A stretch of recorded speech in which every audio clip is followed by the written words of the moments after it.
a denúncia de ilegalidade na campanha de Bolsonaro. A advogada Flávia Lefreve chama a atenção para a responsabilidade do Facebook e do WhatsApp, empresas americanas do mesmo grupo, no vazamento de dados para empresas contratadas para espalhar milhões de mentiras. Essas notícias falsas que inundaram a campanha eleitoral atingem principalmente a população mais pobre, que só tem as redes sociais como fonte de informação.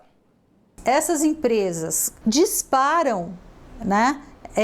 milhões, como a gente está vendo na matéria da Folha, de informações quase todas falsas, para explorar o medo e a insegurança dos eleitores. No Brasil, isso tem uma dimensão maior, porque, como mostraram as pesquisas feitas pelo CETIC, do Comitê Gestor da Internet no Brasil, na classe C, 50% das pessoas só acessam a internet por dispositivos móveis. Na classe D e E, são 80%, ou seja, essas pessoas elas têm poucos dados e elas terminam acessando a internet principalmente e quase que exclusivamente pelo Facebook e pelo WhatsApp.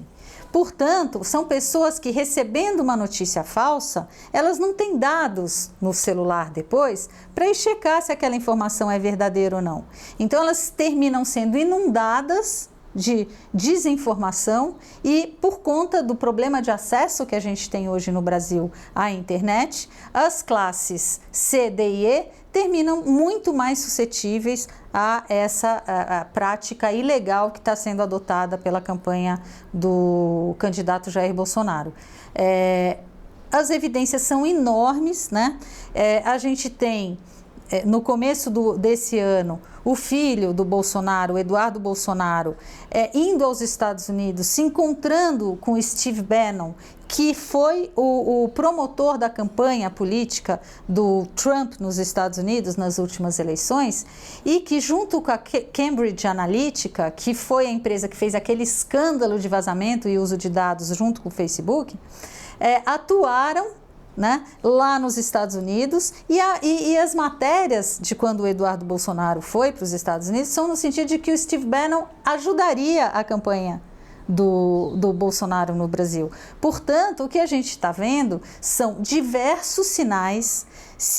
evidências grandes de que está havendo crime eleitoral. A Folha de São Paulo traz essas informações hoje,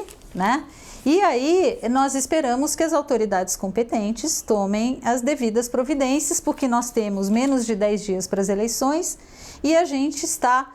diante de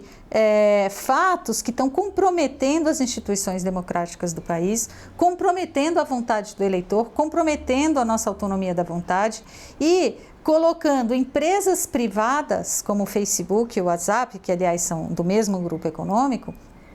numa posição de muito pouca responsabilidade, tendo em vista o que eles têm feito. O Facebook é uma das plataformas que excepcionalmente pode fazer propaganda eleitoral na internet, tem os nossos dados,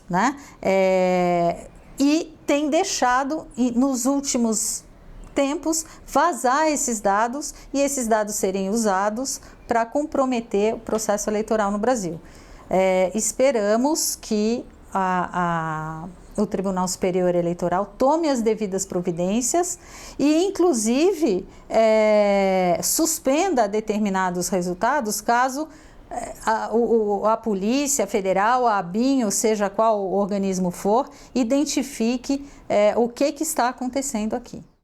Essa entrevista na íntegra você pode assistir no youtube.com/RedeTVT.